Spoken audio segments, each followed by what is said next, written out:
Alright guys, we are back here at the Challenger Cup. No more SPL highlights on this particular stream. It's going to be everyone's favorite team, Team Return. Give it up for them, going up against some other people who I don't even know who they are. Eager versus Return on your screens. Eager seeded second after 3 weeks. Return seeded fifth, but they did just beat out, honestly, they beat out King's Landing this week. So Return moving themselves up a position already. They were seeded sixth coming into this week. This is a big shout out to them. Salt Machine, Fight Together, Grishank, Woburn, and Nevin. You've seen some of these guys' names before. For the most part, some of them actually in the pro scene, at least trying to get viable for the pro scene and get themselves up there. So Return are no slouches, and they've actually got to the later stages before, at least in week one. But this time they're against Eager, and Eager for wins. Indeed, bands already underway and completed. Bakasur and Thor banned out by Team Eager. Return banning out the Surket and Bastet. Pretty much all the assassins removed from this particular matchup. Sylvanus getting locked in first pick as well for Team Eager. That one will be going over to Aurora, and the grabs. The grabs. That's all you can say about it. Week 2, he was just grabbing everything in sight. If you've not seen it, go and watch the highlight replay. You'll just see every single pull that he managed to make in that game, and what an influence they made. However, Return now thinking about what they want to pick. They were going to go with Athena there, but they've just switched it over to Batz at the moment. Maybe because they realised they're going to get a chance still to pick that as third pick. They don't have to pick Athena right now. Batz and Xbalanque locked in. And now it's over to Ego. Will we see Zapman's Cupid once again up against the Xbalanque? Or will he go for Ooh? That's my question. It was pretty scary back a couple times I saw him play that. He loves playing that very aggressive style, and Cupid is perfect for that, especially against Xbalanque, the quote-unquote hard counter. You drop that Fields of Love, Xbalanque is going nowhere fast, and that, you know, follow up with the Heart Bomb, the stun, the burst damage. It gets very, very disgusting very quickly for Xbalanque. So the option is there for him. If they do not pick it up now, more like, there's a very high possibility it will be the counter ban coming out of Return, just to make sure they can pick that up. But Ull has a pretty strong matchup against Xbalanque as well. We saw that a couple times going back earlier in some of those games. Took a little time choosing it, actually going with Neith, locking that in as an AD carry for Zapman, as well as Kali for the jungle. With not many options, we don't see much of her, but she can get quite scary. We don't see much of it, but this is a very, very safe sustain comp coming out from Eager here, if you look at it. Sylvanus, Neith, very, very controlling in their lane, going to be able to sustain for the most part with the Storm. Kali in the jungle, though, is more of a late-game carry than anything else. She's more of a setup more than anything else during the early stages. I'm mainly looking to farm, a lot like Nemesis, but honestly, Nemesis comes online a little bit earlier than a Kali does generally, unless Kali gets a few early kills. So we do see Agni was locked in by Return across the way. They prioritized their mid lane. I don't want to give that one over to Lasses, who had a fantastic performance on it last week, and the bans came through as well. Scylla taken away, and Gab as well, also taken out by Eager. I believe Lassus also ended up playing Isis last week at one point, didn't he? Or am I thinking of a different game, different team? But he has a decent, a pretty large guard pool. Agni he went crazy on. We saw him on Jean-Qui time and time again. I don't know if we'll necessarily see that. I think every time they went that route, they did pair it up with a Nemesis, and right now Nemesis, you could kind of squeeze her in. Solo lane, maybe put Kali over there. Yeah, Zayli does it solo, so Eager totally could probably do it as well. But it'll be interesting because we've got the Hunter already locked in. It could potentially be totally on that Hunter. I doubt it, though. I don't think we'll see Neith solo. They might do. It could be a bait to try and force that. I'm not sure what they'll choose to do here. So you've got a lot of options. They do need a mid laner badly. Ra is available, so is Poseidon, and there is the Poseidon picked and locked. It's going to be Chaac for Toli in the solo lane. This is one hell of a sustainy AoE comp. That's what I really feel about this. It's a big composition of, like, pick a single target and destruction. Yeah, especially if they can combine that in with Kali. Give her marks in the middle of a team fight. The fight might be over before it really begins. You try and kill Kali and you don't, well, because she gets a reset from their passive, well, you wasted everything on Kali. But you also have to keep in mind there's also 4 other people you need to worry about killing, so it's one of those really tough things as a team. You know, how much priority do we put on Kali? And it basically comes down to you just cross your fingers and pray early on that, well, Kali kind of never gets going, because if she does, she's going to be a force to be reckoned with later on. They're going to lock in Hercules to return to answer back up, going up against Chaac. It's going to be your typical solo lane slap fight. They never really do much against each other. Rain Dance, mitigate wounds for sustain. They'll be reasonably safe without any jungle interference. And going up, looking at the junglers, Batz has a little bit more of an opportunity to actually gank going against the Chaac, I feel, than Kali does going into Hercules. This is a mid-late game team composition coming out from Eager, honestly. Chaac's looking for mid to late game to really get himself online. The only really sort of early game god that's got some control is going to be Poseidon, played by Lassus this game. So keep an eye on the mid harpies, because if they can get a good crack enough, they could potentially fight there. But they're really looking to get to mid-late stages of this game, wait for Kali to come online, Zap to farm safely, and try and influence the fights with the World Weaver to make something really happen for Eager. Honestly, their composition is very strong, very tanky, but it's a bit risky. Definitely. With that said, we do have a little bit to wait still for this game to actually get underway, guys. We're going to go ahead and go to a quick little break. Let the anti-ghost timer tick on down. We're back with the Team Eager versus Return semifinals in just a little bit. Alright guys, hello and welcome back. It's a semifinal matchup. Team Eager facing off against Team Return in this one. Crowd favorite, Team Eager. They went for that oddball Kali pick in the jungle. Let's see how that works out. She hasn't really seen a lot of play since the Season 2 changes, Hindu. Well, I mean, penetration's a big problem for her. That's one thing you've got to note straight away, is the fact that she doesn't get penetration from boots anymore, which she's still going to want chins online because it's very effective for her and what she does with her auto attack. Ramp up, so things are looking rough for Kali as a whole, so you don't see her that much. But if she can get to that late stage game, she is an absolute monster as always.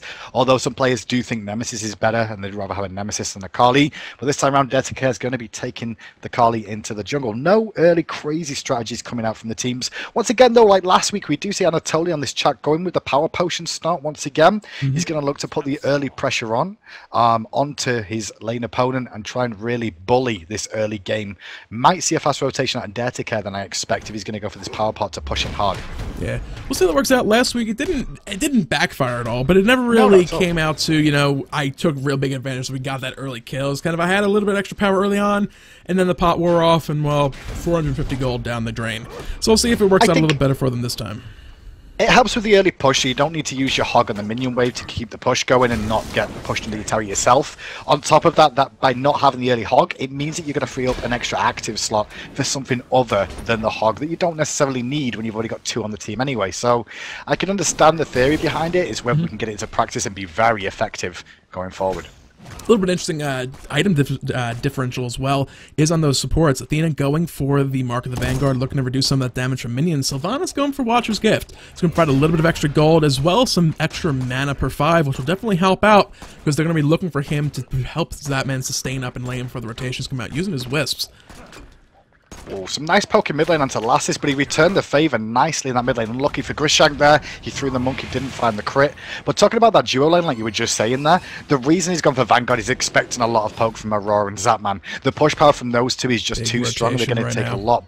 But there is a rotation coming, like you said. They're going to find Xbalanque, because that man's going to trove him, jumps to the monkey, to the backside to Aurora, but here comes Agni as well. Path of Flames across the two of them, a lot of damage about to come out right now. Aurora's getting low, this could be first blood getting drawn already. There is Detica coming over the wall, good stun on all 3 members of Return right here. Gonna find first blood on Kali. You do not want to see Kali getting early kills, and that's exactly what happened. That was such a nice play coming out from Return. They collapsed on the overextension of Eager, but now Eager are the ones that are going to catch them overextended. As Xbalanque gets cut out of position, going to get out, but it's going to be Whoopin, who's the casualty of war. And a quick 2 kills going over to Eager now. One of them going over to Kali, the other one to Aurora. Nice start for Eager. Agni recall in the mid lane. He may not make it out of this one. Will the lash come out? Yes, it will. Fight together. Got caught out shopping in the mid lane. Detica just got another one. While that was going on, Nebin got picked up over in the dual lane by Zapman. Eager are looking already to start that snowball rolling. Just 2 minutes 30 seconds in. They're up 1,500 gold. Right now. This is before the 3-minute Harpies. There's 4 kills already in the game. It's not a situation Return want to find themselves in, especially against a composition that's all about mid to late game, in all honesty, from Eager. By getting this online earlier, it's going to accelerate the mid-late game coming, which means these gods get even stronger. Mid Harpies due to spawn in 15 seconds, and near enough every member of Eager is level 5. Only Lassus isn't, but Lassus did do a big rotation that supported his team, and that means Kali's 5 for these mid camps. The rest of Return, all level 4 at this moment in time. Yeah, right now the grouping for the Harpies, nobody looking for that left side camp. Return just want to take the right side and get themselves out of this mid lane as safely as possible. They have that level disadvantage. They have very few ultimates online right now. They do not want to look for a fight. Athena's going to run into 2 on the left-hand side, going to get forced back to the tower. Stun is good. Taunt comes out, but there's the World Weaver coming down. Going to find Wobbin on the very far side of that tower. Really not much to capitalize on that one. Agni's stun there was really important on Lassus because otherwise we could have seen Wobbin go down. Good pull into the mid lane though on to this Agni. Who has to use Path of Flames out. The Wrath of Terror does not connect unfortunately onto him because he's going to get to Path of Flames away, and that cooldown's on for the time being. But still 4-0 for Eager. Experience lead of 2,000 already. Yeah, it's not looking good early on. It is still early, however, so there's a lot of opportunity for Return to get themselves back into this game, but they need to start looking to make plays now. I'm a little surprised that we're not seeing Team Eager start to look to poise themselves for some invades. The mid lane are looking for the kill. Kraken came down, fight together, gonna get caught by the incense stun. Derrick putting himself 3-0-1 right now. You know, I said earlier, if the Kali, we haven't seen much Kali, will it work? Right now, it is working. The issue with Kali is getting the early game through and underway because she still needs to get items online. Lack of penetration causes her issues, but if she gets kills, kills give gold. Gold gives accelerated and builds mean that she's going to destroy people in the late game like she also does. Speed buff being stolen away here by Daytica. Salt Machine going to try and defend this one. Not going to find it in time. Needs to get away quickly. Athena's coming in though, but the leap away from Daytica secures the disengage for Eager. 5-0 with a speed buff steal. Yeah, they're not going to get that mana buff, which is probably very fortunate for Salt Machine. He'll have that, be able to contend with Anatolian lane a little bit better, but as more jungle buffs are still up, Eager doing those invades, getting those objectives off the map in their own favor. Return need to start looking rewarding down much more heavily than they are. Make sure Team Eager are not able to run amok in their jungle like they are looking to do right now. Attack speed buff stolen away on the left-hand side. They need wards, they need vision, they need to start looking for picks on the Team Eager sooner rather than later, lest Team Eager start to get even further ahead to the point where they just can't do anything about it. Nice attempt for the pull from Aurora there, not going to find it. Look at that, the Will Weaver cross map going on to Agni in the mid lane. Is it onto Agni? It looks like it is. The stun comes out from Daytica as well. He's going to try and return the damage to Lassus. Find the kill possibly with the Path of Flames. Chaac with the overhand smash going to secure it. Daytica is trying to chase down, fight together. Zapman though does secure a kill onto Xbalanque as that was all going on. But Return get themselves on the board with Lassus' death. Yeah, back to the big kill. They definitely need that pickup as soon as possible. Unfortunately, it's a little bit back and forth mid lane. Daytica came out that one all right overall. But meanwhile, backside of this map, mid Harpies being taken and fight together has that damage buff, so he'll be okay in lane. But a big part of this is going to be, can they respond to Team Eager's overall aggression across the map right now? I would not be surprised after this next set of mid Harpies in about 45 seconds or so if they turn their next kill into a Gold Fury after that. Yeah, keep an eye on these mid-harpies because these ones are quite important right now. Lassus does have his Kraken available. Meanwhile, Daytica has his ultimate up. So does Toli. See if they rotate over right now.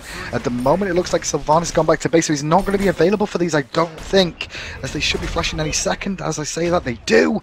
And you're going to see both of them spawn at the same time. Lefts are going to go to Eager here, and rights are going to go over to Return.